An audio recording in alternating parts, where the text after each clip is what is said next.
What is up, nieces and nephews? Deadly Uncle Fresh here.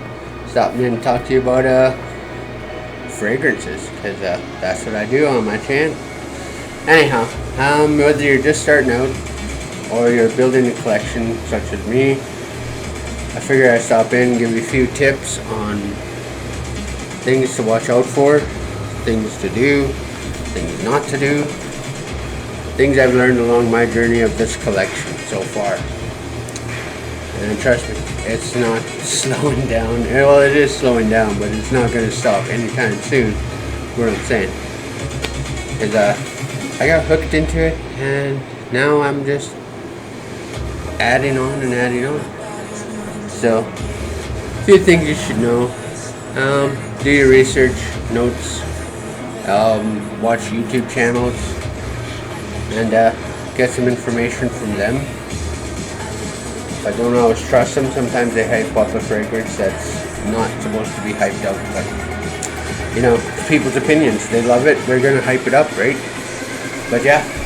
So, two things I use are Fragrantica.com and Parfumo.com for my notes, and they have little written review breakdowns on them as well. So keep an eye on those. Check your note breakdowns. It'll help you decide whether you want to go ahead and purchase a fragrance, or if you just want to wait and see if the hype is real. It's helped me out quite a bit, and figure I'd pass that along to you. And the next thing is, try before you buy. It's okay to blind buy sometimes, but my experience tells me blind buying is not the safest way to go, especially with fragrances, because they are so subjective that you might think from the note breakdown you like it, or it's going to be right up your alley, but when you get it tested, such as on a piece of paper, when you go to retail store, they're going to hand you a test strip, they're going to wave it off, blah blah blah, and they're going to be like, here it is, and that's going to be the top end note, and you're going to be like, oh, that's fantastic. But that's just the opening of the fragrance. What you're going to live with is the dry down, and that's where you're going to want to judge that fragrance on. So I suggest either taking the fragrance strip with you, letting it dry down for like a half hour, 45 minutes to an hour, give it a quick smell, and then see how it's transitioned from the top end to the mid, or possibly the bottom end.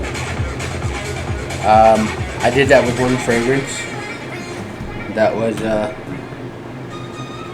Calvin Klein's Defy. I bought it at retail, and the initial spray was fresh, fruity, citrusy on top. Sorry. But yeah, it opened up that way. But when I got it home, sprayed it on, I was thinking, yes, this is going to be a great freshie. It turned out to be a dry, woody vetiver fragrance from after the first half hour, 20 minutes. That top end burned off pretty quick, and then it turned into the dry, woody vetiver scent. Now don't get me wrong, it's still a nice scent, but I wasn't prepared for it. Like, even in the note breakdown, I seen vetiver, I didn't really think nothing of it, right? But that's what that scent was. And the second one would be spraying on clothing. Although it does do something for the longevity of a fragrance, for the transitioning, it doesn't really do much. It just prolongs longevity. But as for the way the fragrance is supposed to perform, it doesn't really perform as it should. Meaning that it's gonna be, it'll transition, but it'll be either really quick or really slow. And yeah, and some of them will stain clothing. I had one fragrance that when I tried it, it left little red dots on my collar of a black shirt, so it took out the dye of my black shirt, right? So yeah, be careful when spraying on clothing. It's one thing I learned the hard way. And the next thing I learned is never ever rub a fragrance. Thinking that you're gonna get more out of it, you're not. Basically what you're doing is shortening the life of the fragrance, because the fragrance is designed to go from top, mid to bottom, right? So it has 3 levels, and when you rub it, you give it more surface space rather than the little surface space it's taken up to do its thing. You're rubbing it over a wider area, letting it dissipate a lot faster. So you're shortening the life of it. That's all you're doing.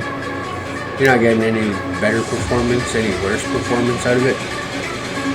And the last thing I learned was developing my spray routine. Knowing your fragrance,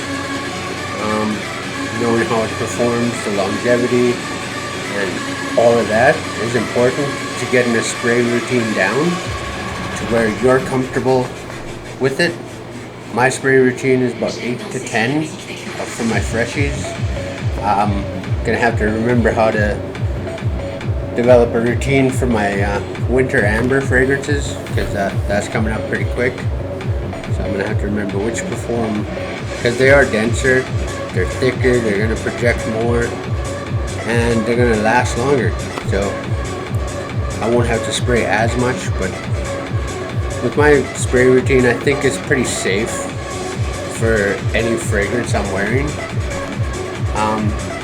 Like with certain fragrances, I've had to go up on my fragrance or my spray routine from 10 to like 12, 14. I don't know. Some of them I've had to lay on pretty thick. So just to get the usage I wanted out of them, the projection, the longevity, all those things take factors, right?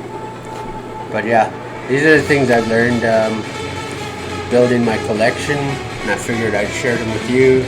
Whether you're buying a fragrance just for everyday use, or if you're wanting to start a collection such as this, these little tips and tidbits should help you along the way, because they've been a learning curve for me for sure. Whereas I learned the hard way. And my last tip would be, don't buy at retail. If you can, go to a discounter, shop online. Like even Amazon will have some cheaper prices for the fragrances. Not as much as discounters, but they will have a cheaper price.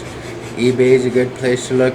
I haven't purchased off of eBay yet, but I'm looking forward to trying it out and seeing how that works.